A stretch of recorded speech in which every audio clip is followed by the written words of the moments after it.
I guess what you're seeing here in the gallery in this exhibition is two works that I've made. This sculptural installation is called bana, and I've also got 3 photographs on the wall here called Middle Tailings. So I'll just talk a little bit about the work in front of us.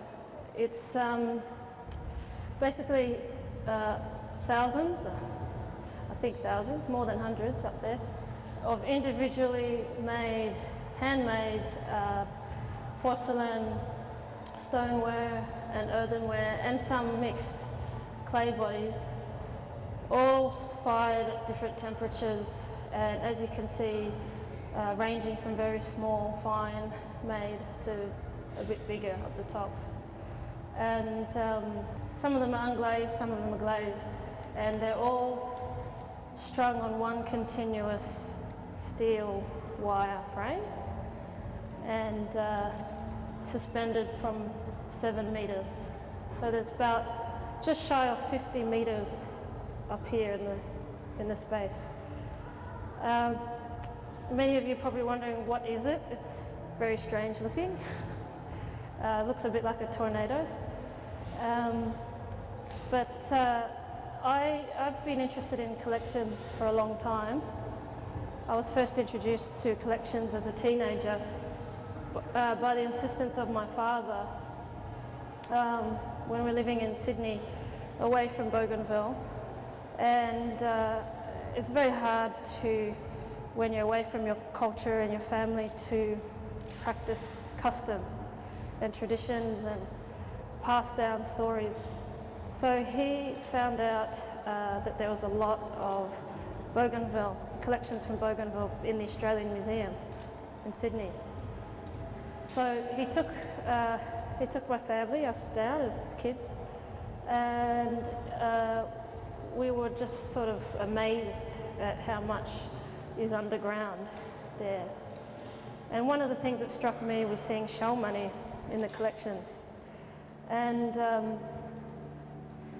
shell money for us is, as the sort of name suggests, made from shell. And in our region, it's widely practiced in Solomon Islands, Papua New Guinea, Bougainville, and across the Southwest Pacific.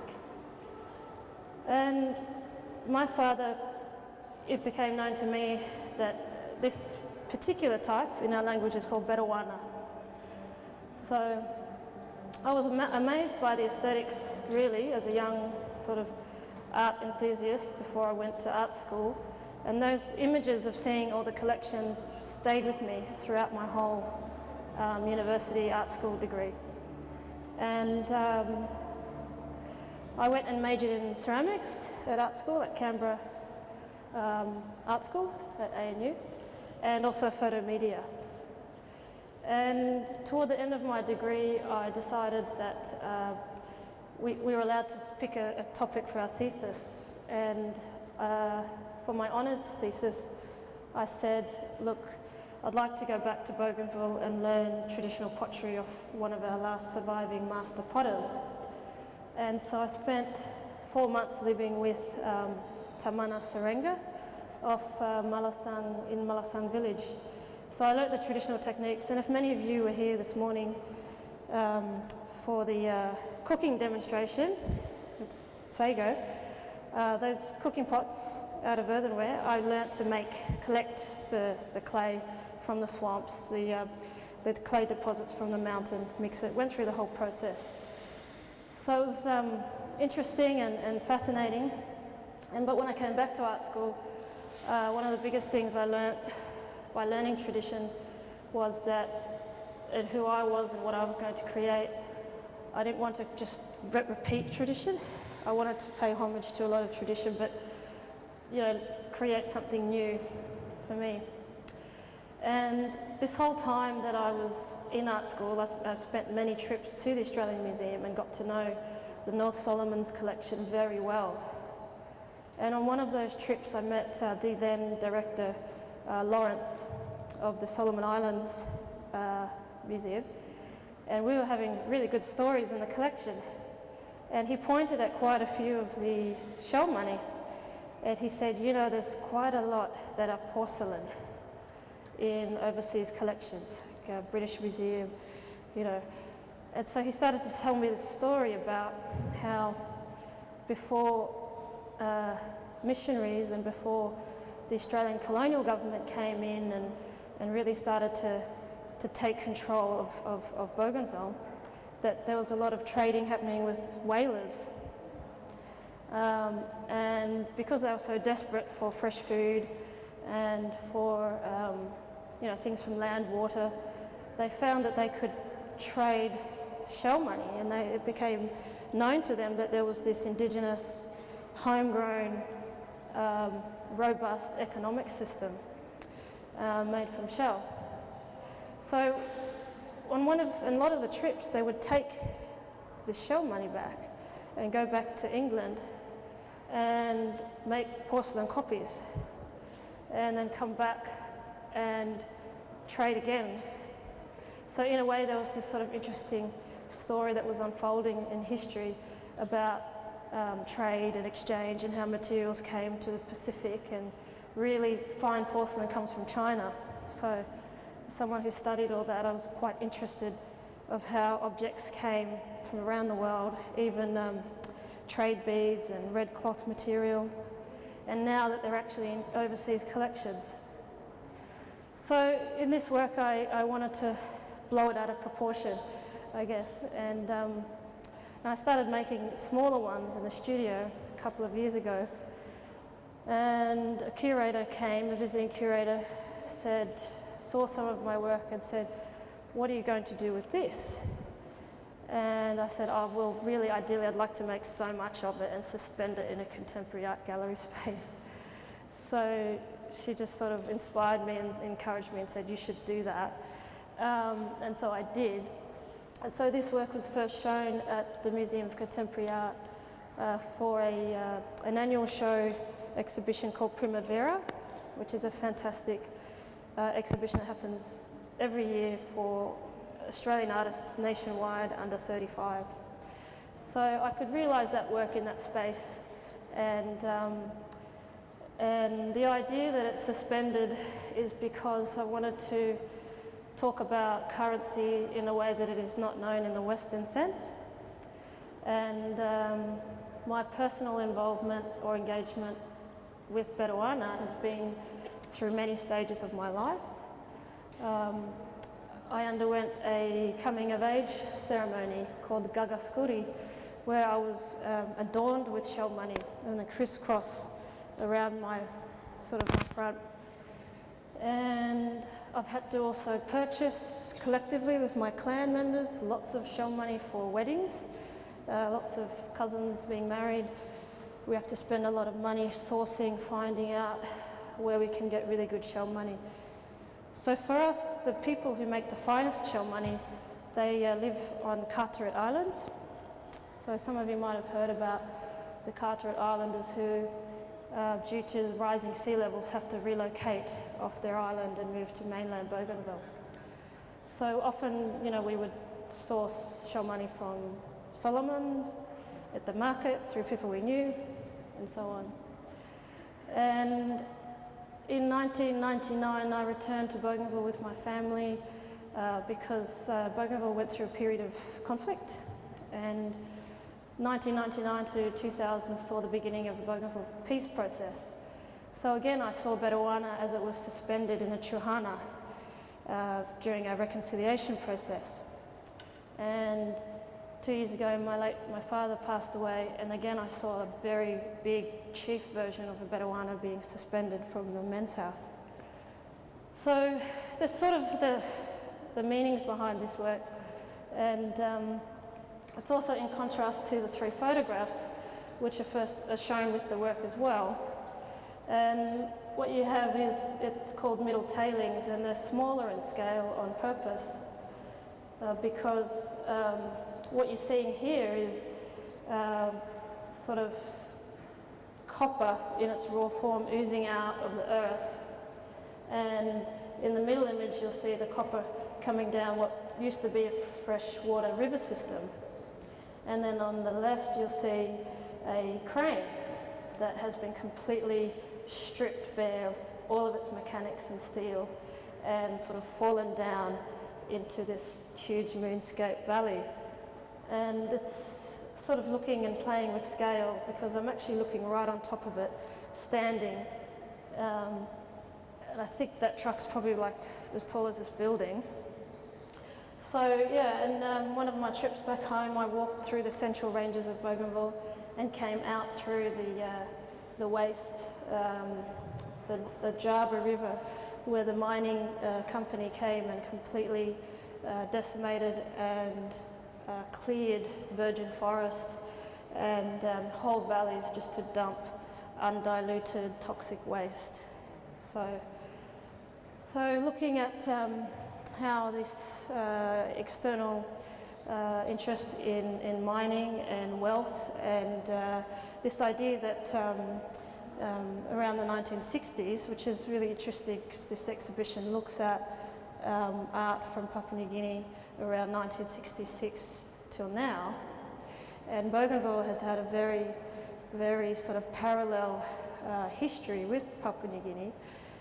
As Papua New Guinea received independence in 1975, Bougainville was always as well wanting independence. So around the 60s, before even Papua New Guinea got their independence in 75 from Gough Whitlam, Australians were already digging and mining in Bougainville.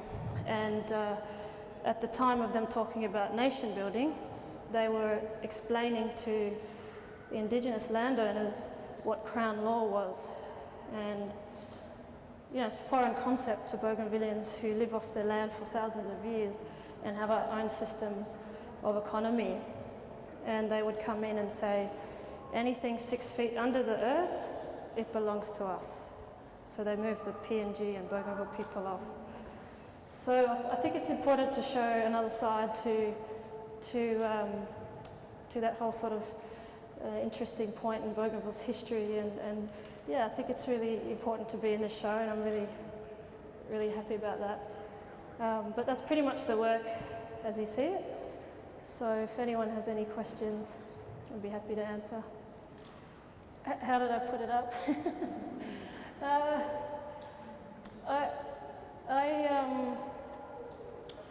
What happened is the work got here and we unpacked it, and with the amazing install team at Queensland Art Gallery, I explained to them that it's going to be a long process, and I got one long continuous wire, and we stranded it starting from this part of the gallery, went all the way down to the end of the gallery and back again. So yeah, individually starting from the big one to the small one. Yeah. With the beads, they were made from pottery, were they? Did you have to make them? Oh yeah, so the question was, did I make them from clay? Yeah, so they are the... So, because I trained in ceramics, I was trained by quite a few different teachers, and one of my, I guess you're drawn to, I wasn't drawn to design, I wasn't drawn to craft, I wasn't drawn to any of that. I was drawn to sort of an experimental use of the medium. So a lot of this clay is recycled clay that I've had since my art school days, and clay that I've just sort of picked up and bought. And I've mixed earthenware and stoneware, which you're not supposed to do, but they look the best, I think, here. And you can get earthenware in its rawest form. So yeah, they're made from, I guess you could say, pottery. So yeah, the different firing ranges of earthenware, which is more like a traditional, and you see in traditional societies like in Papua New Guinea, like Mary Golly's work is all earthenware. Yeah, so. It did take a long time, and that's what's that's very important to the work. It's all handmade and it's all about labour. So the people who make shell money have to collect the shells from the shoreline. Then they have to find the best part of the shell, and chip it and make it flat. And then they grind it on stone, and then they drill it in the middle, and they make it fine. And the finer it is, the more valuable it is, because it's all about the more labour that's involved. So working in Melbourne, in my studio, I'm not going to go and mine shells and be that literal, but I used the material that I know how to use well, and that sort of brings out those discussions as well around material and yeah. Do you see your work as a memorial? Sorry? Do you see this work as a memorial? Yeah. Do I see the work as a memorial? Yeah, I have described it in the past as a relic, and the idea that our ancestors were able to have a thriving economy based on their local production is a beautiful thing, you know. So, and when I read into the history of it, because I just became so fascinated, there's a book called Both Sides of Book of Passage, written by Beatrice Blackwood. And she was an anthropologist that spent most time, and it was a very important time because it was before the Australian colonial government had come in and really made a lot of policies, just before World War II. So the Australian government, the colonial government actually officially banned the use of shell money. It was their policy. And they introduced head tax. So what they did is, at the time of banning these traditional practices, and they was like missionaries were also coming along and collecting them, they were also telling my ancestors to move away from the bush, come plant your gardens and your villages next to the road, plant how many coconuts per child, and then pay us so many coconuts or money per person. And there's a famous resistance group in Booker called the Hahalis Welfare Society that resisted paying the head tax. So it was sort of at the time of banning this economy, they were introducing very harsh new ones. So in a way, yes, it is quite a memorial or a relic. Hello, so this is the third time you've created this piece this year. Can you talk a little bit about its relationship with space? Yes, so the first time I made it, it was made for the Museum of Contemporary Art in that gallery. And as the work has sort of travelled, it's become very site-specific. And I took the work to Japan and was part of the Aichi Triennial in Nagoya. And again, I spent like a few days learning about the space and before I could hang it. And then I went to Manila, the Philippines, and again, I had to sort of think about the space that it was going to have there. And they have a